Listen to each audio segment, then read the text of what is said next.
Aluminium শিল্প বিলুপ্তি হতে চলছে। গত 24 বছরে ছোট বড় মিলিয়ে দেশের প্রায় অসংখ্য জায়গায় অসংখ্য অ্যালুমিনিয়াম কারখানা বন্ধ হয়ে গেছে। কয়েকটি অ্যালুমিনিয়াম প্রতিষ্ঠান তার পণ্যের গুণগত মান এবং ধরনের পরিবর্তন করে বাজারে টিকে আছে। মূলত প্লাস্টিক, মেলামাইন ও সিরামিকের সঙ্গে প্রতিযোগিতায় টিকতে না পারা এবং গ্যাস সরবরাহ না পাওয়ার কারণে বিলুপ্ত হতে চলছে এই শিল্প।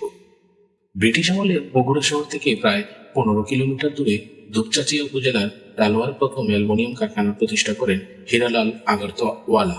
দেশভাগের পর হীরালাল আগরওয়ালা ভারতে চলে গেলে ওই কারখানাটি মেসেস খেতওয়াত অ্যালুমিনিয়াম ইন্ডাস্ট্রি নামে লুৎফর রহমান মোল্লা পরিচালনা করেন। পাকিস্তান আমলে আরও 3-4টি বড় এবং ছোট 7-8টি অ্যালুমিনিয়াম কারখানা প্রতিষ্ঠিত হয়। এসব কারখানার উৎপাদিত পণ্য উত্তরবঙ্গ সহ দেশের বিভিন্ন স্থানে সুনামের সঙ্গে সরবরাহ করা হতো। এসব কারখানায় এলাকার বিভিন্ন বয়সের শ্রমিক কাজ করে জীবিকা নির্বাহ করত। বর্তমানে তালোয়ার ঐতিহ্যবাহী এই শিল্প আজ বিলুপ্তির পথে।